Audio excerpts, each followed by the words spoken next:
Hello, in this video we are going to be exploring the traditional conservatism strand, and we will be looking at the core ideas and principles and thought associated with it. In the historical development of conservatism as an ideology, traditional is the first of the strands that later develops into one nation conservatism, and we finally get new right conservatism. So where does traditional conservatism come from?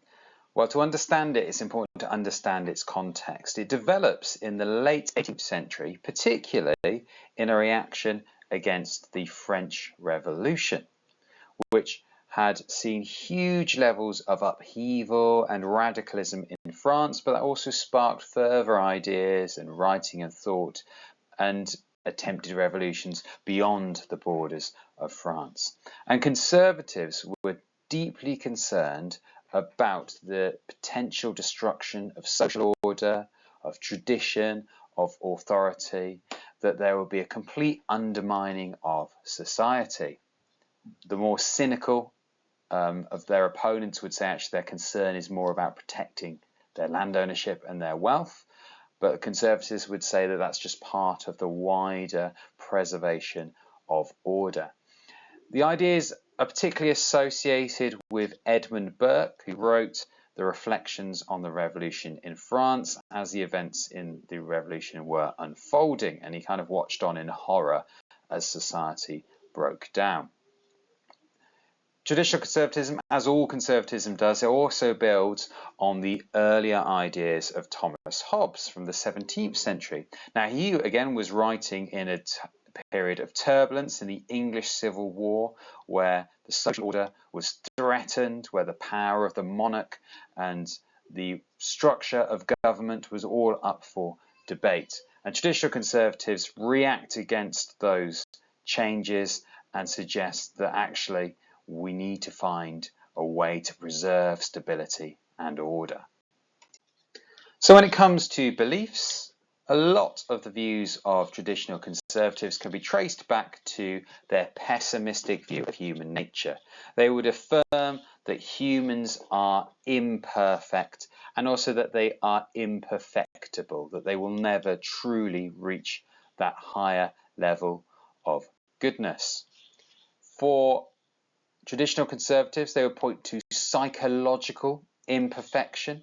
So Hobbes talks about humans being naturally selfish, and that actually the state of nature, the state of how things would be without a government and without a society that's developed over the years, would be a war of every man against every man. So for Hobbes, that justifies a powerful sovereign, a king ruling over the people. But for traditional conservatives, it affirms the importance of hierarchy and authority in protecting us against our more difficult selves. Intellectually as well, we, according to traditional conservatives, often struggle to make good decisions. Burke would say that actually the people best placed to make those decisions to rule over us are the aristocracy, because they are educated, they've got the powers of reason to make better political decisions. As it says there, we are also, as humans, emotionally imperfect, which feeds into that idea that we require restraint from kind of antisocial impulses, so kind of tough on law and order, tough on crime, those kinds of things. Oakeshott, who sometimes fits into traditional conservatism, can sometimes be used for one nation conservatism, has slightly more faith in individuals than Hobbes and Burke, but he does doubt that the politicians would be able to set aside their own self-interest. He doesn't have that same faith in leaders that Burke and Hobbes does. So Oakeshott is particularly pessimistic when it comes to human nature. As the name suggests, traditional conservatives place a high value on tradition. They always believe that you look to the past to inform the present and the future.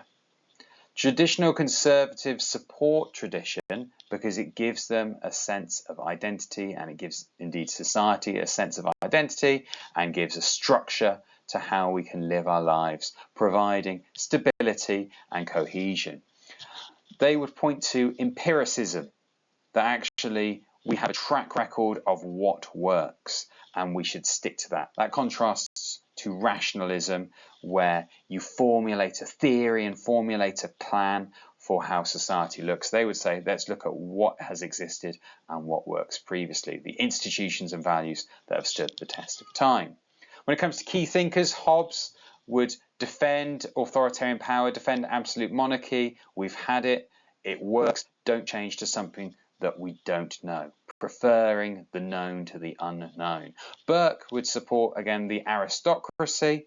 He does, though, talk about this idea of noblesse oblige, the duty and hierarchy, that actually the aristocracy do have a duty to those below. And Oakeshott talks a lot about the preferring the familiar to the unknown. That's a great quote to use in conservative essays because it applies to lots of different aspects of conservative thought. That generally, tradition is the best way forward.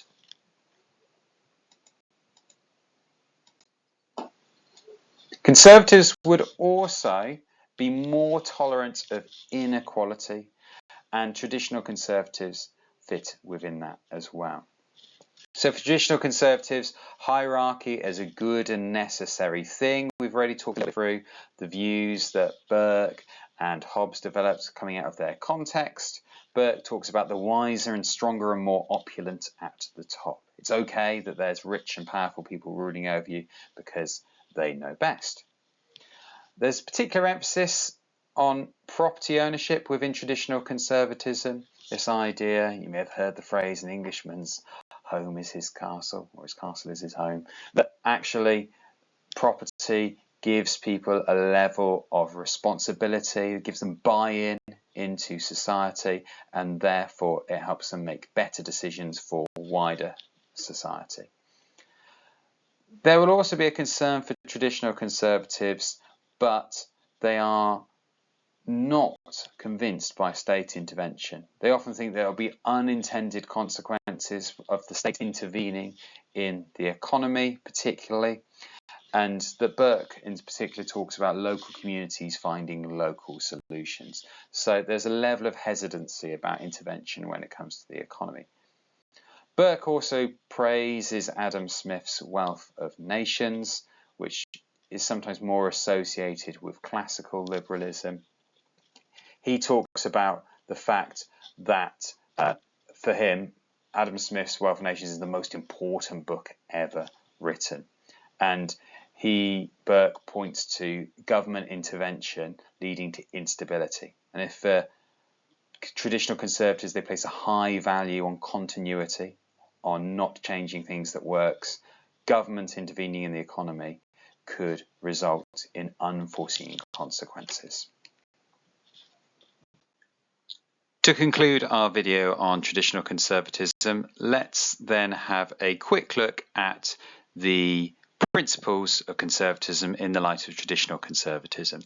So pragmatism, relying heavily on Burke here, they do believe in change to conserve, but believe that this would happen organically. They absolutely, as the name suggests, believe in the importance of tradition, that we should always look to the past for our society, and that the institutions and customs we have stood the test of time, useful for state or society questions. They also believe in not human imperception, as my typo says, but in human imperfection. So, as we've discussed, intellectual, moral, and psychological imperfections. Organic society is a key part of traditional conservatism, that society is more important than the individual, can lead to a kind of hierarchical approach, accepts your place within society, but it has that wider support for a society that flourishes with individuals as part of a greater whole.